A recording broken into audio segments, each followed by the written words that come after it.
নদিয়ার শান্তিপুরে গত ৮ তারিখে শান্তিপুরের প্রাণকেন্দ্রের বিভিন্ন জায়গাতে রানাঘাটের সাংসদ জগন্নাথ সরকারের নামে গদ্দার পোস্টার পড়েছিল এবং সেদিনকে কেন্দ্রীয় বস্ত্রমন্ত্রী আসারও এসেছিলেন। সুতরাং বিজেপিকে কালিমালিপ্ত করতে এই ঘটনা হয়েছে বলে বিজেপির পক্ষ থেকে দাবি করা হয়। এবার এই ঘটনার তদন্ত চেয়ে শান্তিপুর থানায় লিখিত অভিযোগ করা হয়েছে বিজেপির পক্ষ থেকে। ঘটনার পুঙ্খানুপুঙ্খ তদন্ত করে যে এই ঘটনার সঙ্গে দোষী তাকে চিহ্নিতকরণ করে তাকে রীতিমতো শাস্তির আওতায় আনা উচিত বলে মনে করছে বিজেপি, এবং সেই কারণেই এই লিখিত অভিযোগ। যদিও এই ঘটনার পরিপ্রেক্ষিতে বেশ কিছু সামাজিক মাধ্যমে এক যুবকের ভিডিও ভাইরাল হয়েছে।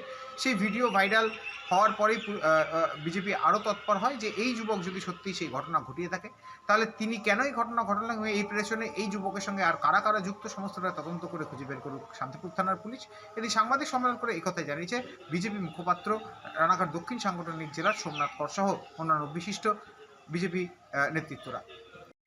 গত 8ই ফেব্রুয়ারি আমাদের কেন্দ্রীয় বস্ত্রমন্ত্রী তিনি শান্তিপুরে এসেছিলেন এবং তার প্রাক মুহূর্তেই আমরা দেখতে পেয়েছি যে শান্তিপুরের বিভিন্ন আনাচে কানাচে আমাদের মাননীয় সাংসদের নামে কিছু কুরুচিপূর্ণ পোস্টার পড়েছিল। এখন সেই পোস্টার কে বা কারা মেরেছিল সেগুলো সমস্ত তথ্য সব সিসিটিভিতে ধরা আছে।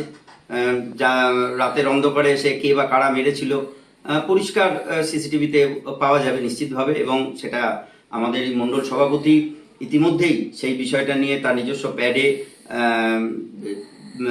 একটি করেছেন, অভিযোগ জানিয়েছে শান্তিপুর থানায় যে এই কাজ কে বা কারা করেছেন সেই বিষয় নিয়ে। ইতিমধ্যে আমরা সমাজ মাধ্যমে দেখেছি যে এই কাজের একজন দায় স্বীকার করেছেন, তিনি একজন ব্যক্তি।